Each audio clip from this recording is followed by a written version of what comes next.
everyone, it's Helena here. Welcome to 678. Whether you are here with us in person or watching online, we are so glad that you are here with us tonight. Before we get started, I have just a few quick announcements for some upcoming events. The first is a brand new event for us, and we are so excited that you will be able to come. It's on May 16th. It's called Engage. It's a night you will not want to miss. This event is for middle and high schoolers, so anyone can come. It's going to be a full blown out, awesome event. Food trucks, games, worship, so much more. So you will definitely want to mark your calendar for that, May 16th. The second event coming up is just for you middle schoolers, and if you're familiar with it, it's called Stretch. Stretch is a 3-night event for middle schoolers only, and it is so much fun. You definitely won't want to miss it. So that event is happening from June 22nd to the 24th. You can sign up today, like right now, at ccvlive.com/stretch, or you can sign up when you get home, whatever you want to do. So talk to your parents, write those dates down. May 16th is Engage. June 22nd to the 24th is Stretch. I am so excited. Our team is so excited, and we cannot wait for you to be at these events. So we'll get started here in just a few seconds.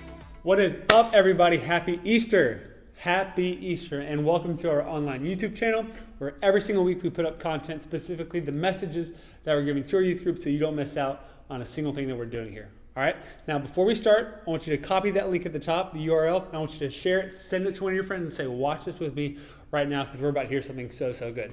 Now, I'm very excited about tonight's message. I'm excited about this new series that we're starting. This next series is going to be a 6 to 7 week series leading up to a secret project that we've been working on called, I'll tell you at the end. I don't want to spoil anything too soon, too quick, but some really awesome things to be looking forward to within our student ministries at CCV, okay? But before we start, I need to ask you a very simple question, and that is, what are you a die-hard fan of? Like, what in your life are you so gung-ho about that you love it so much, and you will fight to the death to defend that thing because you just love it so much? Go ahead and let us know in the comments below.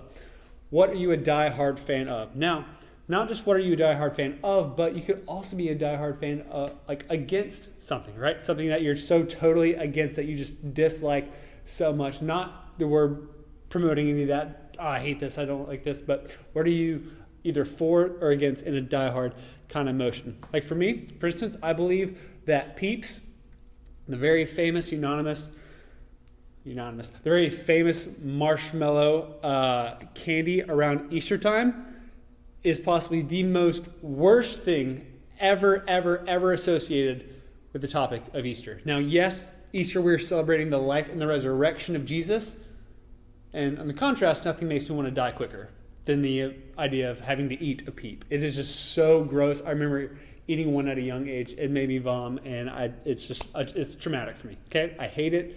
I will never be for Peeps. They're terrible. Come at me if you disagree.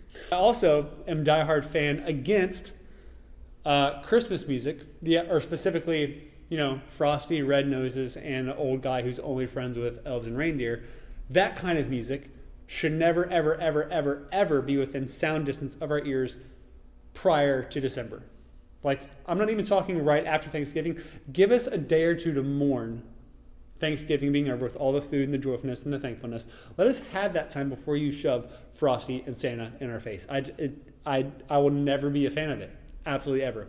Something I am a fan of, though, and I'm a diehard fan against, and I'm ready to be hated in the comments, let me know.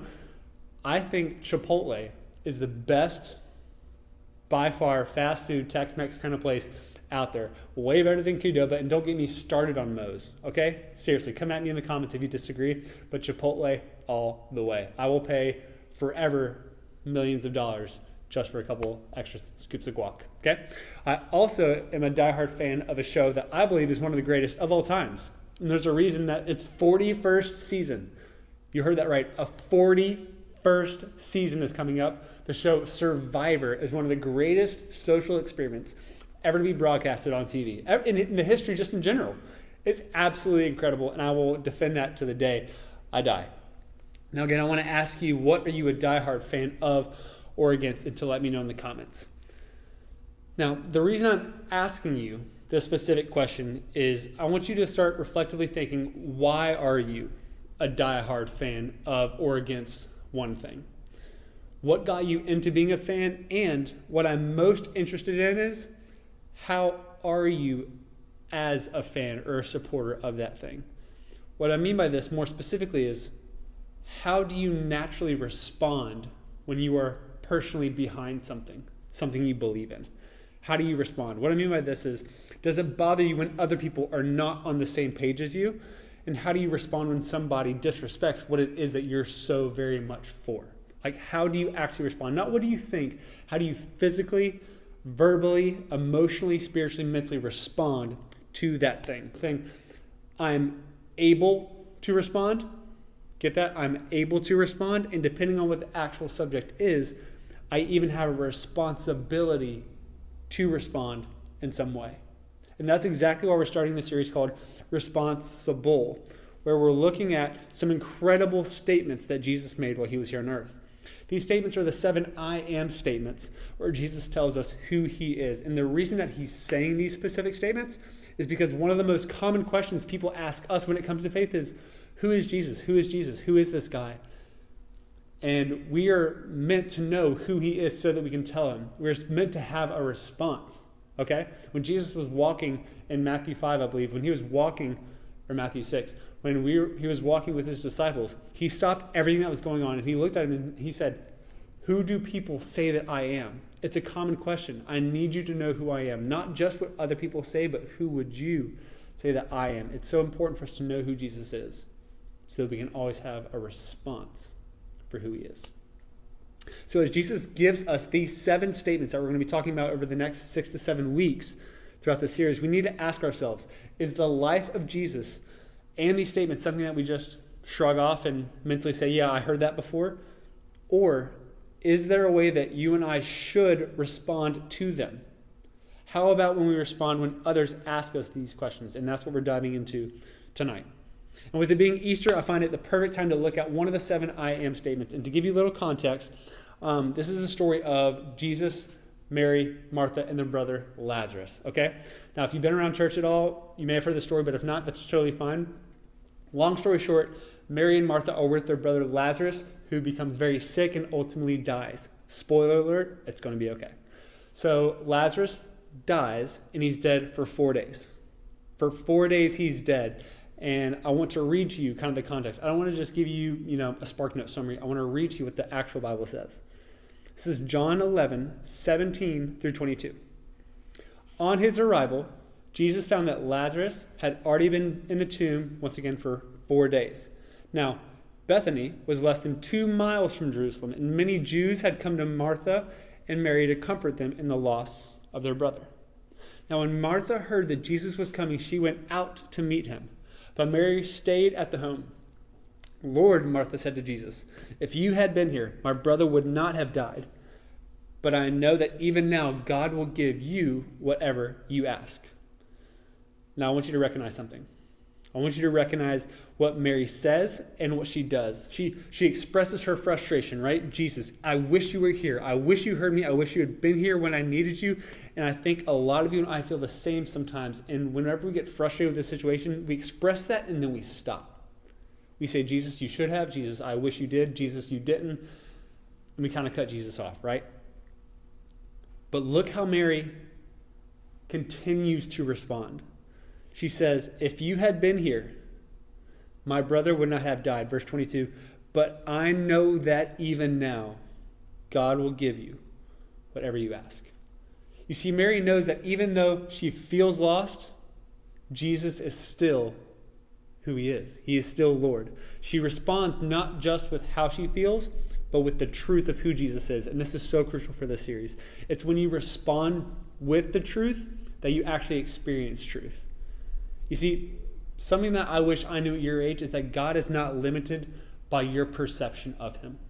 God has unlimited power and knowledge, and he is ready to have a relationship with us. And sometimes we're so consumed by our situation that we're so misunderstanding of who he is that we just make these assumptions. We just assume that he's out far and about, not caring about our situation at all. We assume that he's so unaware of what's going on that he could care less. And again, we just stop there. That's our feeling and our frustration. But what does Martha do? She feels that, but she continues by saying, but I know that even now. She still acknowledges who he is.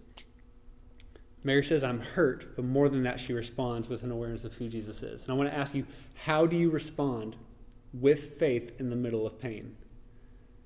Is God closer or further than he's ever been? Is God closer to you or further from you than he's ever been when you're in the middle of pain? See, there's only one answer to that, but your perception of him will change your experience of him in that situation. Because with that faith, the faith that Martha displayed, I want you to see how Jesus responds in turn to her.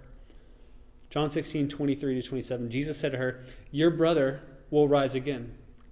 Martha answered, I know he will rise again in the resurrection at the last day. And Jesus said to her, I am, this is that statement, I am the resurrection and the life. The one who believes in me will live, even though they die. And whoever lives by believing in me will never die. Do you believe this? Yes, Lord, she replied. I believe that you are the Messiah, the Son of God who is to come into the world. And two major things happen here. Okay, follow me. Two major things happen here. When Martha responds with her feelings, she was heard, and she felt like she expressed it. And that's what a lot of us do. But again, like I said before, we typically stop there. When she responds with her feelings, she is heard by Jesus. We are heard by God when we express our pain. But when Martha continued to respond with the truth of who Jesus is, she then experienced that truth. When Martha spoke of the resurrection in faith, she experienced the literal resurrection of her brother Lazarus. And I need to ask you, how do you respond when you're in crisis? With the truth of who Jesus is, or with who you wish he was? With the truth of what Jesus did for you and me on the cross, or what you wish he would have done for you in that situation? Jesus says, I am the resurrection and the life. Literally and metaphorically, Jesus is saying that when a situation is over in your mind, like it was with Mary and Martha with Lazarus, speak truth of who Jesus is. Like when you are consumed with a situation, express your awareness of that situation, and then above that, pronounce the declaration of who Jesus is as the life and the resurrection of that situation. Yes, be honest with how you feel. Express that. Tell God what you're going through, but also be honest about who Jesus is and what resurrection means for that situation that you or a friend may be going through. I have one simple point, and I think this will be so critical for you as you continue to grow in your faith. Jesus responds to you, not your situation. Jesus responds to you, not your situation. I want you to think about a tough situation. I want you to think about whatever it is you may be going through. Jesus responds to you, not your situation. He is a relational being, not a situational fairy. See, Lazarus was dead for 4 days. When I realized this blew my mind. Lazarus was dead for 4 days. Let that sink in. It did not take Jesus 4 days to heal Lazarus. It took Martha 4 days to express who Jesus was in her situation. That's when the miracle happened. When she acknowledged not just how she felt, but who Jesus was, that is when she experienced the truth of who Jesus was in her physical life. So when you go through something, you will go through it.